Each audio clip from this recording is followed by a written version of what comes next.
Gustavo Petro y la Corte Constitucional, una estrategia silenciosa para tomar el control del tribunal más importante del país. En la política colombiana, los movimientos estratégicos suelen ocurrir en silencio, lejos de los grandes discursos y las cámaras.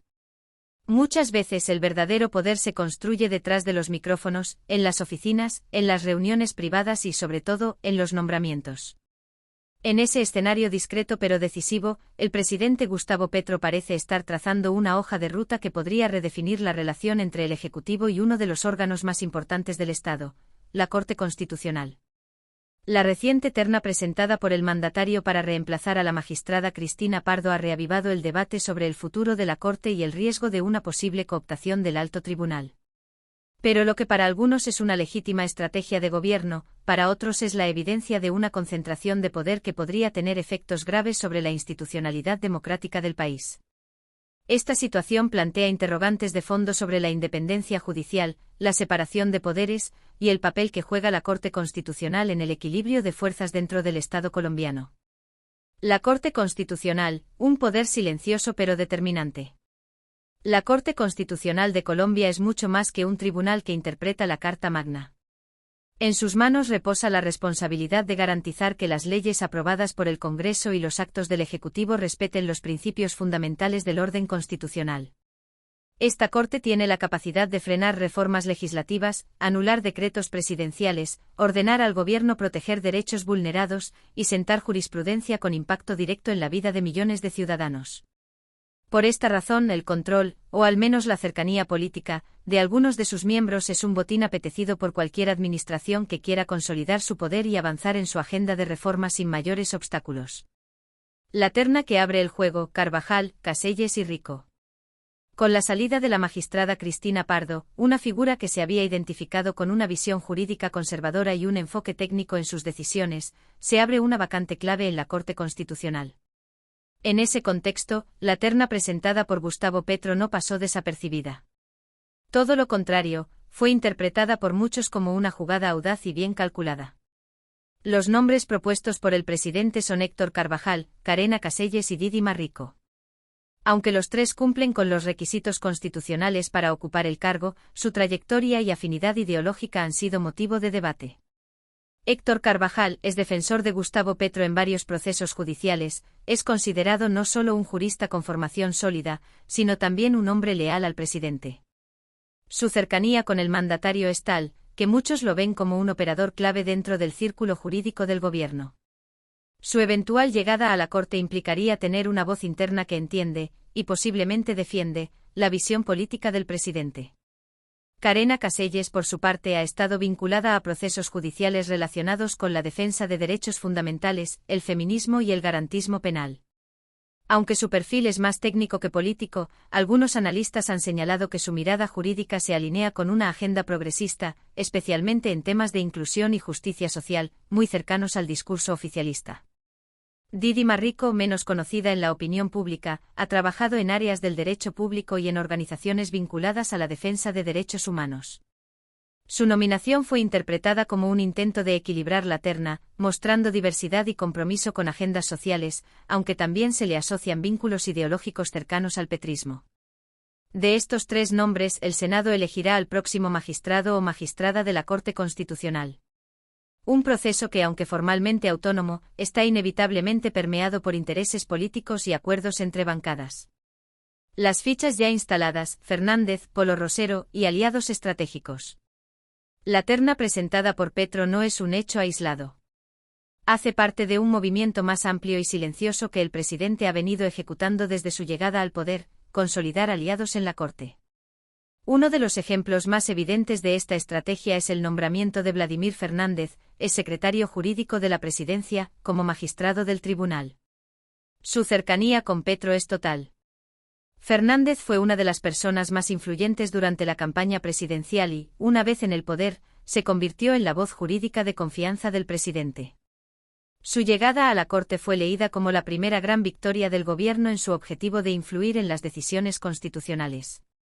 A Fernández se le suma Miguel Polo Rosero, otro magistrado que llegó con el apoyo político del petrismo, especialmente en el Senado, donde se activaron todas las fichas de la coalición oficialista para garantizar su elección.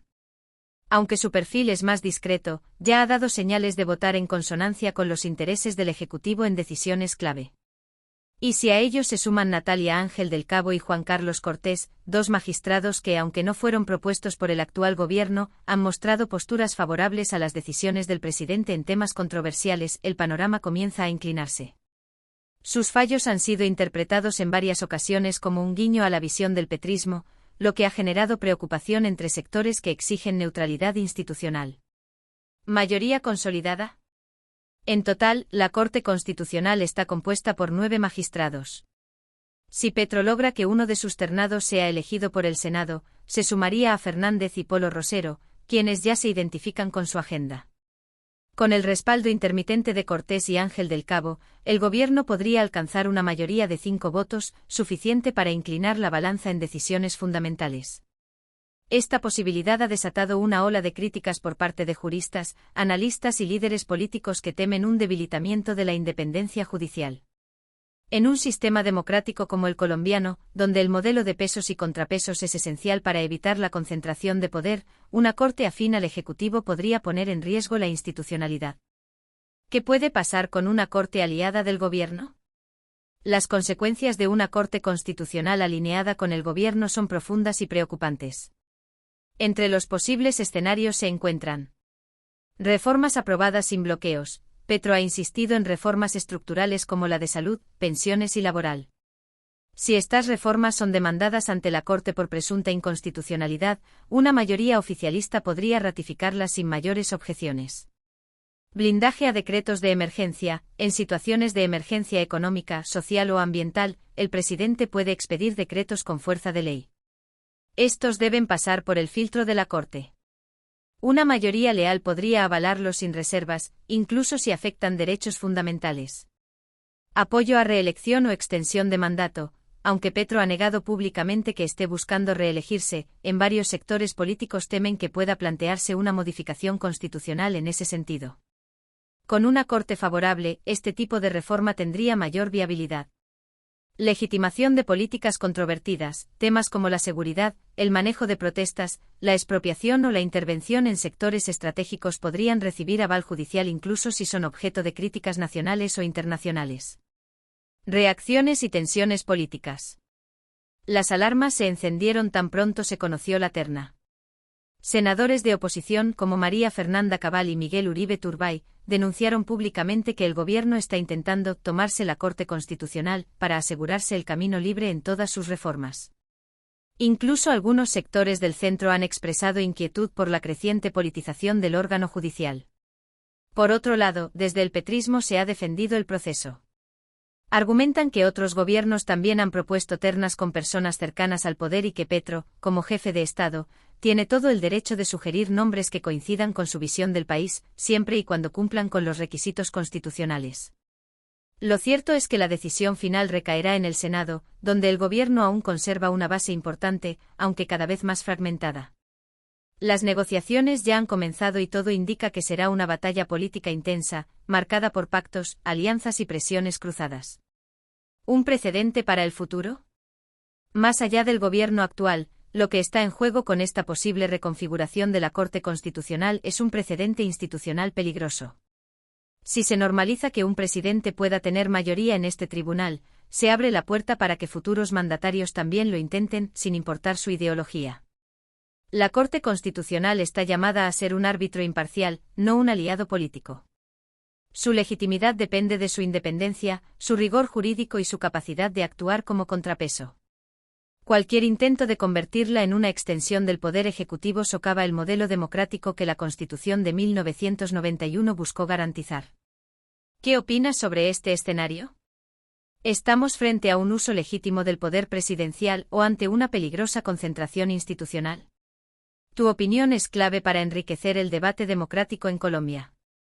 Si quieres estar al tanto de este y otros temas fundamentales de la política nacional, suscríbete a nuestro canal, activa la campanita y déjanos tu comentario. ¿Crees que Petro está construyendo una corte a su medida? ¿O simplemente ejerce su derecho constitucional a proponer? Queremos leerte. Aquí en Voces del Poder, tu voz también cuenta.